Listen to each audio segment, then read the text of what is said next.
बच्चों आज के इस वीडियो में हम बात करेंगे एक्सरसाइज, देख रहे हो आप यहाँ पर एक्सरसाइज 6.2 है, ये क्लास 9th का चैप्टर 6 है, लाइन्स एंड एंगल्स। ठीक है, और आप देख ही रहे हो बोर्ड पे लिखा हुआ है। इसमें हम 3 क्वेश्चन को डिस्कस करेंगे, यानी कि 3 क्वेश्चन को सॉल्व करके देखेंगे और बाकी के जो 3 क्वेश्चन बनेंगे उनकी सेपरेट वीडियो हम बना देंगे। ये छोटी छोटी वीडियो इसलिए बना रहा हूँ बेटा, 2-2 4-4 क्वेश्चन की, ताकि जो आपको अच्छी तरह से समझ में आ जाए इन क्वेश्चनों को कैसे किया जाता है। ठीक है, और बेहतर तरीके से यदि आपको समझना है तो मैंने इसकी इंट्रोडक्शन वीडियो बना रखी है चैप्टर 6 की, लिंक मैंने डिस्क्रिप्शन बॉक्स में दे दिया। अगर आप उसको अच्छी तरह से देख लोगे तो क्वेश्चन भी आपको समझ में आएंगे कि किस तरह से इनका सॉल्यूशन किया जाता है।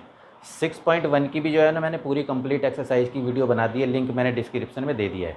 ठीक है, इसमें हम 3 क्वेश्चन करके देखेंगे 6.2 के। तो आइए शुरू करते हैं। क्वेश्चन 1 देखो आप क्या कह रहा है, फिगर आपको देख ही रहे हो यहाँ पर। Find the values of x and Y.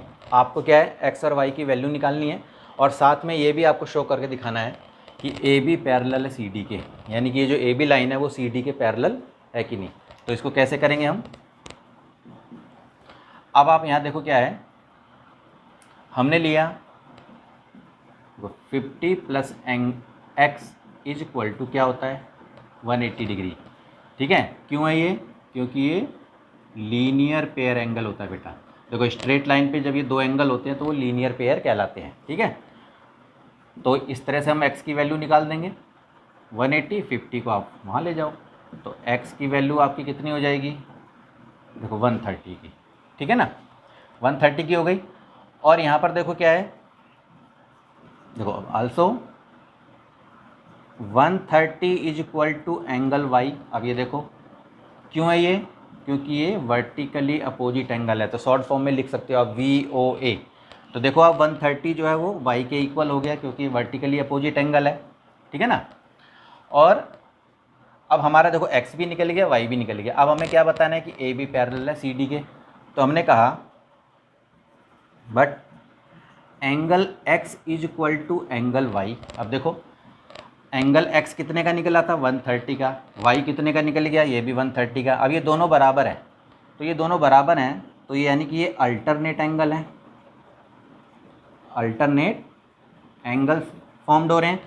तो जब x और y अल्टरनेट एंगल फॉर्म हो रहे हैं तो बेटा अल्टरनेट एंगल किस पे बनते हैं, पैरेलल लाइन पे बनते हैं। ठीक है, ये आपको ध्यान रखना है। तो देखो ये और ये अल्टरनेट एंगल कहलाते हैं, यानी कि अल्टरनेट इंटीरियर एंगल। ठीक है, अल्टरनेट एंगल भी लिख सकते हो आप। तो इसका मतलब ये हुआ कि हमारा जो है ए बी जो है सी डी के पैरेलल है। तो ये सवाल इस तरह से आप इसको करके देख सकते हो। सेकंड क्वेश्चन देखो बेटा, in figure if A B parallel है सी डी के, ए बी जो लाइन है वो सी डी के पैरेलल है, सी डी जो है वो ई एफ के पैरेलल है, और वाई जेड का रेशो आपको दे रखा है 3:7। एक्स की वैल्यू हमें निकालनी है। तो किस तरह से करेंगे हम, गिवन हमें दे ही रखा है A B parallel C D parallel E F के हमारा दे रखा है। तो गिवन में हम लिख देते हैं, चलो पहले गिवन में देखो हमारा ए बी पैरेलल है सी डी पैरेलल है E F and Y ratio Z हमारा दे रखा है 3:7।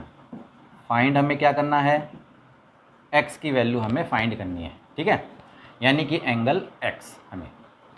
अब हम क्या करते हैं, ये जो हमारा वाई रेशो जेड है बेटा ये, ठीक है, ऐसा करते हैं कि आप देखो क्या है कि y और z का रेशो हमें दे रखा है 3:7। ठीक है, हमने क्या किया, चलो इसको हमने ना एंगल 1 मान लेते हैं। ठीक है, आप ध्यान रखना। तो चलो हमने इसको में ये कर दिया, सबसे पहले हमने मान लिया let angle y is equal to 3a मान लिया, और एंड एंगल z जो है हमने 7a मान लिया। क्लियर है, ठीक है। अब आपको पता ही है कि angle y is equal to angle 1 के बराबर होगा कि नहीं, एंगल y 1 के बराबर, ये जो हमने 1 माना है, तो ये क्या हो जाएगा, वर्टिकली अपोजिट एंगल। तो एंगल 1 जो है वो किसके बराबर हो जाएगा, 3a के बराबर हो जाएगा कि नहीं हो जाएगा। ठीक है ना। अब हमने क्या किया, नाउ हमने सबसे पहले ये ले लिया भाई, एंगल 1 प्लस में angle z is equal to होता है बेटा 180। ठीक है, 1 और z, देखो ये पैरेलल लाइन है तो इसका मतलब क्यों होता है ये, ठीक है, angles on the same side of the transversal, इसको ऐसे भी लिख सकते हो आप, या को इंटीरियर एंगल भी इसको कह सकते हो आप, ठीक है। तो अब हमारा एंगल ए हमारा है क्या, 3A, जेड की वैल्यू हमारी है 7A, तो इज इक्वल टू 180, 7 और 3 10A हो गया, इज इक्वल टू 180 हो गया। इधर कर लेते हैं हम, तो ए की वैल्यू क्या आ गई, 180 अपॉन में 10, 0 से 0 कट गया, 18 आ गया हमारा। तो इसका मतलब हमारा जो एंगल 1 है यानी कि 3A है, तो 3 इंटू में 18 54 आ गया। और एंगल जेड जो हमारा वो 7A है, तो 7 इंटू, तो ये हो गया आपका 126, हाँ 126, ठीक है। अब हमारा देखो जेड निकल गया। अब क्या हमारा एंगल वाई, तो हमारा अगर एंगल वाई फिर हमारा कितने का होगा, तो एंगल वाई भी हमारा 54 का ही होगा, क्योंकि देखो ना एंगल 1 और वाई दोनों बराबर हैं, तो एंगल वाई हमारा निकल गया, ठीक है। अब हमें निकालना है एक्स निकालना है, तो इसका मतलब ये हुआ कि x plus y is equal to 180। आप देखो तो इसको लिख सकते हो आप यहाँ पर, को इंटीरियर एंगल्स होते हैं ये। तो x की वैल्यू तो हमारी निकली गई है 54, और x की वैल्यू तो हमारी निकली नहीं है, y की हमारी निकली हुई है, ठीक है ना, y की हमारी निकली हुई है, x हमारे पे है नहीं, तो y की हमारी 54 इज इक्वल टू 180, तो x is equal to 180 minus में 54 कर दो, तो x की वैल्यू आपकी कितनी आ जाएगी, 126। इसको आप ऐसे भी निकाल के देख सकते हो, या फिर सीधा ऐसे भी कह सकते हो। यदि आपका z निकल गया, देखो z आपका निकल गया 126, निकल गया ना ये 126, तो एंगल z जो है वो एंगल x के बराबर होगा, क्योंकि ये अल्टरनेट इंटीरियर एंगल फॉर्म कर रहे हैं, क्योंकि ए बी सी डी के पैरेलल है, सी डी ई एफ के है, तो ए बी ई एफ के भी पैरेलल होगा। इस तरह से भी लिख सकते हो आप, कोई दिक्कत नहीं है, ठीक है। 126, तो एंगल x भी हमारा 126 है। ऐसे करोगे आप, ऐसे भी करके इसको देख सकते हो आप, ठीक है। थर्ड क्वेश्चन देखो बेटा क्या कह रहा है, फिगर आपको देख ही रहे हो बोर्ड पे आप। इफ़ ए बी पैरेलल है सी डी के, अब देखो क्या है कि ए बी जो है सी डी के पैरेलल है, और ई एफ परपेंडिकुलर है सी डी पे। देखो आप जो हमारा ई लिख देते हैं ज़रा हम यहाँ पर, देखो ई एफ जो है वो सी डी पे परपेंडिकुलर है, देखो 90 डिग्री का बन रहा है। आपको गिवन में दे भी रखा है, देखो जी ई डी 126 है, तो जी ई डी 126 है। हमें फाइंड क्या करना है, ए जी ई एंगल निकालना है, एंगल जी ई एफ निकालना है, और एंगल एफ जी ई निकालना है, ठीक है। ये चीज़ें हमें निकालनी है, ठीक है। अब देखो गिवन में सबसे पहले तो हम लिख देते हैं जो जो चीज़ें हमें दे रखी हैं। देखो ए बी पैरेलल है सी डी के, और ई एफ परपेंडिकुलर है C D, and angle G E D हमें दे रखा है 126 का। अब हम निकालते हैं, चलो सबसे पहले देखो क्या है, हमने जो है, अब आप देख ही रहे हो यहाँ पर ये डी ई एफ आप दिख रहे हो 90 डिग्री का। आप देखो यहाँ पर मैं लिख देता हूँ, देखो ये 90 डिग्री का दिख रहा है आपको ये, ठीक है ना। तो अब हमें ए जी, अब देखो हमें दे रखा है जी ई डी दे रखा है, जी ई डी हमें दे रखा है पूरा का पूरा, ऐसे आप ध्यान रखना। जी ई डी हमें 126 का दे रखा है।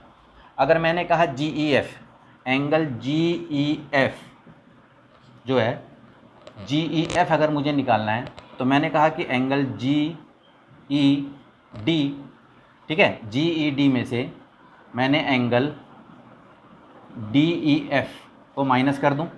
यदि जी ई डी इस पूरे में से डी ई एफ को माइनस कर दूंगा, तो मेरा ये आ जाएगा कि नहीं आ जाएगा, इतना एंगल आ जाएगा ना।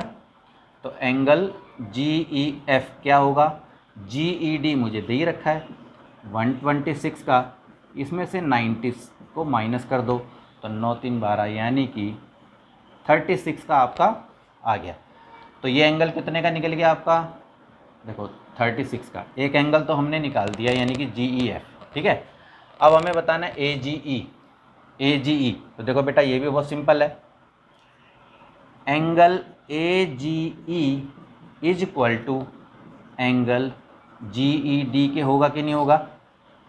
ए जी ई ये जो एंगल है इस पूरे वाले एंगल के बराबर होगा। क्यों? क्योंकि ए बी पैरेलल है सी डी के, तो इसका मतलब ये अल्टरनेट एंगल फॉर्म्ड हो रहे हैं, तो ये दोनों इक्वल हैं। क्यों है ये? क्योंकि ये अल्टरनेट एंगल्स हैं। ठीक है, तो इसका मतलब क्या हुआ कि ए जी ई, यदि जी डी हमारा दे रखा है 126 का, तो ए जी कितने का होगा? ये भी 126 का हमारा होगा। तो देखो ये एंगल भी हमने निकाल के दिखा दिया 126 का। अब क्या बचा? Angle F G E. F G ई ये एंगल हमें निकालना है। तो देखो सीधी सी बात है, यहाँ हम लिख देते हैं एंगल ए जी ई और plus angle F G E is equal to क्या होगा? 180 डिग्री का। ये एंगल और ये एंगल दोनों मिला के क्या होंगे? 180। क्यों? क्योंकि ये लीनियर पेयर एंगल है बेटा। ठीक है ना। तो ए जी ई की वैल्यू हमारी निकल गई 126 और एफ जी ई हमें निकालना है। तो क्या करेंगे हम? एफ जी ई 180 में से 126 को आप माइनस कर दो। तो देखो 10 में से 6 गए 4 और 7 में से 2 गए 5। तो ये आपका आ गया एफ जी ई 54 का आपका आ गया। ठीक है ना। तो इस तरह से जो है आप इसको निकाल के देख सकते हो। तो बेटा आज के लिए इतना ही। अगर मेरी ये वीडियो आपको अच्छी लगी है तो बेटा आप इसे लाइक करो, और जो भी मेरे इस चैनल पे नए जुड़े हैं अगर उनको बेटा ये वीडियो अच्छी लगी है तो आप वीडियो को लाइक भी करो और चैनल को भी सब्सक्राइब करो और दोस्तों के साथ भी ज़्यादा से ज़्यादा शेयर करो। ठीक है ना। तो बेटा आज के लिए इतना ही। Okay bye.